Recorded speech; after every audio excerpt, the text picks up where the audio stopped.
Hi எல்லோருக்கும் வணக்கம். இன்றைக்கி நம்மளோட சேனலில் உருளைக்கிழங்கு வச்சு ஒரு சூப்பரான ரெசிபி பார்க்க போகிறோம். இது சப்பாத்தி பூரி கூட வச்சு சாப்பிட்றதுக்கு செம்ம டேஸ்ட்டாக இருக்கும். வீடியோவில் சொல்லியிருக்க மாதிரி அளவுகளோட நிச்சயமாக ஒரு தடவை செஞ்சு பாருங்கள். ரெஸ்டாரண்ட் தாபாவில் சாப்பிட்ட டேஸ்ட் கண்டிப்பாக உங்களுக்கு கிடைக்கும். ஒரு பவுலில் 4 டேபிள் ஸ்பூன் தயிர் எடுத்துக்கலாம். நான் சொல்லியிருக்க அளவுகள் எல்லாமே 1 கிலோ உருளைக்கிழங்கு வச்சு செய்ய போகிறேன். 2 teaspoon Kashmiri red chilli powder, 1 teaspoon normal red chilli powder, 3 teaspoon மல்லிப்பொடி எடுத்துக்கலாம், 1 டீஸ்பூன் ஜீரகப்பொடி, அரை டீஸ்பூன் மஞ்சள் பொடி எடுத்துக்கலாம். இது எல்லாத்தையுமே தயிரோட நல்லா மிக்ஸ் பண்ணி விட்டுட்டு தேவைப்பட்டுச்சுன்னா 1 டீஸ்பூன் 2 டீஸ்பூன் தண்ணி கலந்துக்கலாம்.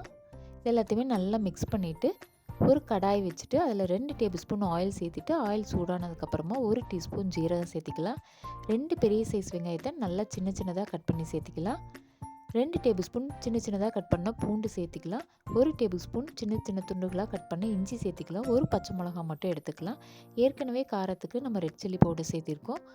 பொன்னிறமாக வர வரைக்கும் வெங்காயத்தை நல்லா வதக்கிட்டு நம்ம தயிரோட கலக்கி வச்ச மசாலாவையும் சேர்த்து நல்லா கலக்கி விட்டுக்கலாம்.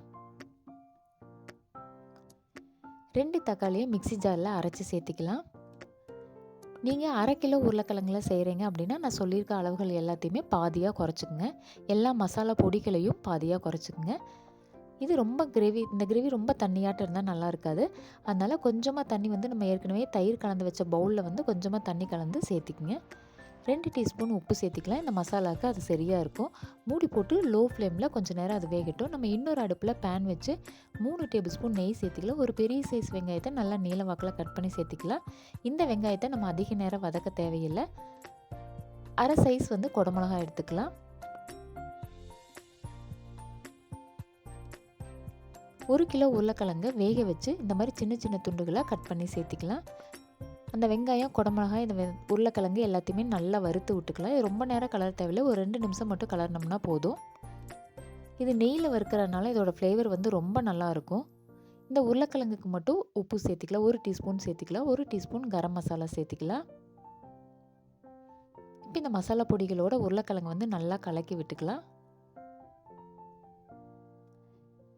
இப்போ நம்ம ஏற்கனவே சிம்மில் வச்சு நம்ம மசாலாவை கொதிக்க விட்டுட்டுருக்கோம். அது எண்ணெய் பிரிஞ்சு நல்லா வந்துருச்சு. இப்போ இந்த மசாலாவில் நம்ம ஏற்கனவே வறுத்து வச்ச உருளைக்கிழங்கு கலந்துடலாம்.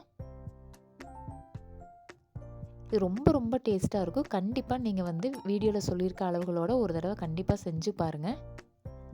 இப்போ இந்த மசாலாவோட உருளைக்கிழங்கு எல்லாத்தையும் நல்லா கலந்து விட்டுக்கலாம். 1 டீஸ்பூன் கசூரி மேத்தி சேர்த்திக்கலாம்.